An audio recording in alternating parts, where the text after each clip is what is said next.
시편 111편입니다. 1절부터 10절 말씀. 할렐루야. 내가 정직한 자들의 모임과 회중 가운데에서 전심으로 여호와께 감사하리로다. 여호와께서 행하시는 일들이 크시오니 이를 즐거워하는 자들이 다 기리는도다. 그의 행하시는 일이 존귀하고 어미하며 그의 의가 영원히 서 있도다. 그의 기적을 사람이 기억하게 하셨으니 여호와는 은혜로우시고 자비로우시도다. 여호와께서 자기를 경외하는 자들에게 양식을 주시며 그의 언약을 영원히 기억하시리로다. 그가 그들에게 문나라의 기업을 주사 그가 행하시는 일의 능력을 그들에게 알리셨도다. 그의 손이 하는 일은 진실과 정의며 그의 법도는 다 확실하니 영원 무궁토록 정하신 바요 진실과 정의로 행하신 바로다. 여호와께서 그의 백성을 속량하시며 그의 언약을 영원히 세우셨으니 그의 이름이 거룩하고 지존하시도다. 여호와를 경외함이 지혜의 근본이라. 그의 계명을 지키는 자는 다 훌륭한 지각을 가진 자이니 여호와를 찬양함이 영원히 계속되리로다. 아멘. 10절에 여호와를 경외함이 지혜의 근본이다 라는 말씀은 보통 지혜서에 나오는 주제죠. 우리가 알기로 잠언이라든지 전도서라든지 이런 데 나오는 말씀의 주제입니다. 그래서 그런 이제 그 잠언과 전도서 이런 것들을 이제 지혜의 서신이라고 우리가 말씀을 할 정도로 지혜의 서라고 지혜의 책이라고 이야기를 하죠. 같은 주제를 이제 시로서 문학적인 장르가 여기 시잖아요. 잠언은 격언이고 지혜의 말들을 적은 것이고 전도서도 이제 약간 그런 부분들이 있고, 그러나 이제 이거는 장르가 시기 때문에 똑같은 주제를 시로 표현하니까 조금 노래로서 표현하니까 조금 다른 형식일 수는 있어도 이처럼 이렇게 여호와를 경외하며 지혜의 근본이다라고 하는 것은 근본적으로 이제 지혜 문학의 주제와 같습니다. 그래서 이것을 이제 교훈하기 위해서 지은 시기 때문에 지혜를 교훈하는 시다 이렇게 불릴 수가 있는데요. 특별히 이 111편은 암송을 목적으로 기록이 되었어요. 그래서 우리 말로 하면 잘 모르지만 1절부터 10절까지 히브리어에 있는 모든 알파벳 순서대로 쭉 우리나라로 말하면 이제 기역, 니은, 디귿, 리을 이렇게 순서대로 쭉쭉 절이 나가는 겁니다. 그러니까 기역으로 시작되는 말로 1절이 문장이 시작되고 2절은 니은으로 시작되는 문제가 시작되시 히브리어 알파벳을 따라 이렇게 되기 때문에 순서대로 암기하기 쉽도록 했기 때문에 이것을 암송하도록 의도되어서 가르친 그런 의도가 있다라는 것을 알 수 있고, 오늘 말씀에도 2절 말씀에 여호와께서 행하시는 일들이 크시오니 이를 즐거워하는 자들이 다 기리는도다 이랬잖아요. 기린다, 기념한다 라는 의미가 있기 때문에 어떤 특별한 기념일 이런 때에 이런 것들을 다 암송하는 것으로 그렇게 기록되어졌습니다. 어젠가요? 그 KBS 창사 몇 주년으로 그 성물이라는 주제로 다큐멘터리를 했는데, 그 에티오피아에 가서 거기는 이제 에티오피아 동방교회라고 해서 이제 굉장히 이렇게 왕관 같은 거 쓰고 사제들이 이렇게 가운 같은 거 입고 이렇게 지팡이 같은 거 가지고 막 하는 그런 의식이 굉장히 발달된 그런 그 로마 가톨릭으로부터 이렇게 이루어진 동방 쪽으로 이루어진 정교회들이 있잖아요. 에티오피아는 그런 정교회가 있는데 거기서 보면은 아이가 거기에 사제가 되기 위해서 그 가난하고 참 힘든데도요 이런 것들을 계속 암송을 합니다. 그래서 그걸 시험을 보더라고요. 사제 그걸 TV에서 보여주는 거예요. 그래서 아주 흥미롭게 봤는데, 이제 그런 정교회들은 굉장히 많은 성물과 성인들의 기도 장소를 굉장히 신성시해서 교회도 절벽 위에 있는 거예요. 그래서 그 교회로 올라가려면 진짜 목숨을 걸고 올라가야 돼요, 여성들은. 그래서 정말 인생의 중요한 한두 번의 순간에만 겨우 남자들의 도움을 받아서 가고, 사제들은 맨날 올라가서 그 꼭대기 안에 있어요. 올라가면 굉장히 높고 드넓은 계곡과 광야가 보이는데, 남자들은 거기 올라가면 거기서 이제 계속 암송하고 기도하고 이렇게 하는 의식이 발달한 그런 종파의 모습들을 보여주더라고요. 그걸 보면서 이제 우리와 다르지만 한 가지 이제 기억할 만한 것은 아이 때보다 굉장히 암송을 많이 하는 거예요. 그것도 이제 아주 단순한 가락으로. 유일한 음악 기기들은 이제 북한합니다. 그래서 이제 북을 퉁퉁 치면서 그냥 우리말로 이렇게 별로 이렇게 복잡하지 않은 조로 해가지고 계속해서 성경을 암송하는 거고, 그게 이제 나중에 사제의 그 자격으로 시험을 치는 그런 게 되더라고요. 그러니까 옛적부터 행해왔던 그런 그 관습들을 그대로 지금도 유지하고 있는 거죠. 왜냐하면 그분들의 현재의 그 에티오피아 그 아이의 삶은 그때 조상들의 삶과 하나도 달라진 게 없어요. 그러니까 그걸 그대로 가지고 있는 건데, 그런 걸 보면서 우리는 많은 문화의 발전과 또 많은 삶의 변화들이 있었지만, 이 하나님의 말씀을 이렇게 교훈하는 바들을, 이거는 영원한 진리니까 계속해서 암송하는 것이 참 중요하다라는 생각이 다시 한번 들었어요. 또 우리 주일학교 교육이나 또는 이런 데서 사실 암송이 거의 다 사라지지 않았습니까?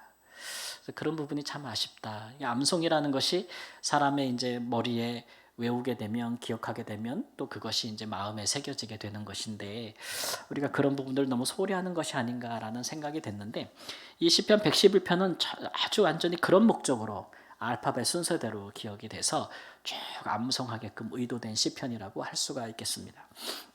여호와를 경외하는 것이 지혜의 근본이다. 이 근본이라는 단어는 원래 성경에서 창세기 1장 1절에 보면은 태초에라고 썼던 단어와 같은 동일한 어원을 가지고 있어요. 그러니까 여호와를 경외하는 것이 지혜의 시작이다. 시작이다라고 얘기하고 있는 것이죠. 그리고 계속되는 말씀에 보면은 그의 계명을 지키는 자는 다 훌륭한 지각을 가진 자다.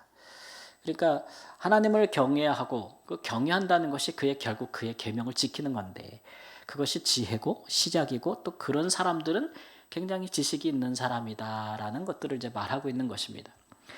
그래서 우리가 사실 뭐 태초로 가보면 하나님이 천지를 창조하시고 또 사람을 지으시고 그를 에덴에 두실 때에 그랬어요. 그러니까 아담과 하와는 범죄하기 전에 하나님을 경외하는 것이, 하나님께서 세상을 창조하실 때 그 지혜, 또 그 지식을 그가 소유하는 길이고, 또 하나님이 주시는 영원한 생명을 얻는 길이었거든요. 그것을 하기 위해서 그가 하나님이 하라 하신 것들을 하고 하지 말라 하신 한 가지를 하지 않는 거, 그게 그가 할 일이었어요. 그런 일들에 전혀 뭐 불평이나 혹은 부당이나 그런 불이나 이런 게 없었거든요. 하나님이 세상을 창조하시는 지혜로 창조하시고 말씀으로 창조하실 때 모든 세상의 모든 만물들이 그 말씀을 따라서 지은 바 되어졌고, 하나님이 사람도 그의 말씀으로 창조하시고, 그렇기 때문에 하나님의 지혜는 근본적으로 그의 말씀에 순종하는 것으로부터 시작이 되었기 때문에 저 사람 아담도 자기를 지으신 하나님께 순종하는 것을 부당한 것으로 여기지 않았습니다. 여러분, 부모가 자식을 낳아도 자식이 부모 말씀에 순종하는 것을 어떻게 부당하다고 불의하다고 여길 수 있겠습니까? 당연한 거 아니겠습니까? 그건 기쁜 것이요, 또 자녀에게는 즐거운 것이요. 아담과 하나님 사이가 죄로 인해서 불편해지기 전까지는, 깨지기 전까지는 그랬다는 거예요. 예. 그리고 당연히 하나님의 말씀을 따라 하는 것이 얼마나 좋은 것인지, 예. 뭐 선악을 알게 하는 나무의 실과도 하나님께서 먹지 말라 하신 것도 그게 아담을 위한 거겠어요? 아담을 안 위한 거겠어요? 당연히 그를 향한 사랑과 그를 향한 은혜로 금하신 것이란 말이에요. 그 의도에 대해서 의심치 않고 순종하는 것이, 그렇게 되면 내가 선악을 아는 일에 있어서 이제 하나님처럼 나도 하나님 편에 서서 선과 악을 이해하게 되고, 선을 행할 수 있으나 악은 행하지 않는, 악은 무엇인지 알지만 행하지 않는, 거기에 참여하지 않는 자로서 할 수 있었는데, 이제 아담이 이제 사단의 유혹을 받고 마귀의 유혹을 받아서 이제 마음이 교만해지니까 이제 이런 것들이 다 불편해지는 거죠. 내가 왜 하나님을 경외해야 되는가? 내가 왜 그의 계명을 지켜야 되는가? 뭐 이런 것들에 대해서 그가 불순종함으로써 그가 하나님이 그에게 주신 시작, 지혜의 길이 막혔고, 또 뱀이 말한 것처럼, 마귀가 말한 것처럼 하나님의 편에 서서 선악을 알게 하는 게 아니고 악의 편에서 선을 이해하게 되는 거예요. 그러니까 선이 무엇인지도 잘 알지 못할 뿐더러 알아도 행할 능력이 없는, 예. 이제 그런 존재로 전락하고 말았다라는 것이 우리가 이제 그 인간의 타락에 대한 역사에서 또 이제 보게 되는 것이잖아요. 그래서 그런 것들 때문에 사실 우리가 지혜가 뭔지, 하나님의 지혜가 뭔지, 또 우리가 하나님께 순종해야 된다는 것을 우리의 큰 축복으로 여기는, 은혜로 여기는 지식도, 지각도 사라졌단 말이에요. 네. 그래서 그런 일들을 다시 깨닫게 하기 위해서는 우리 시편 기자가 우리에게 제시해 준 방법입니다. 이게 뭐냐면 하나님께서 행하신 일들을 꼼꼼히, 여기 기린다는 얘기는 연구하고 탐구한다는 얘기예요. 그렇게 죄에 빠진 인간을 하나님께서 구원하시기 위해서 어떤 일을 행하셨는지 그런 것들을 면밀히 연구해보고 또 탐색해보고 또 생각해보고 또 상고해보고 과연 그러한가 묵상해보고 이런 과정을 통해서 우리가 다시 그 지혜의 길로 들어설 수 있다는 거예요. 왜냐하면 하나님의 행하신 일들을 가만히 추적 관찰하고 연구해 보면요, 거기에는 많은 지식이 있어요. 하나님에 대한. 우리도 그렇잖아요. 사람이 어떤 일을 하는 방식을 보면 그 사람에 대해서 많은 걸 알게 되지 않아요?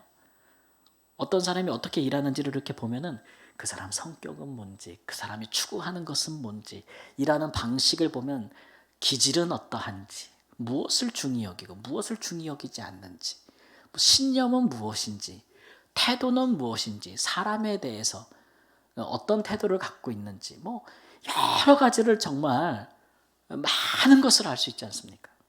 그래서 이렇게 보면 사람이 다 좋아 보인다니까요. 다 좋아 보여. 근데 그 사람과 일해보기 전까지는 그 사람을 몰라.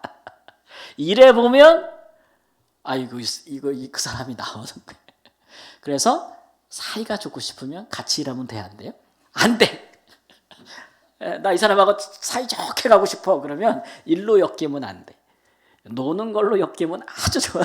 근데 일을 같이 하면 너무 많은 게 드러나요. 그래서 관계 깨지거든요. 그래서 웬만하면 오래 가고 싶은 사람하고는 일하지 말라 이거. 일하는 게 다 드러나거든요. 하나님이 일하시는 거 보면 오늘 말씀에도 보면은 다 드러난다 그랬어요.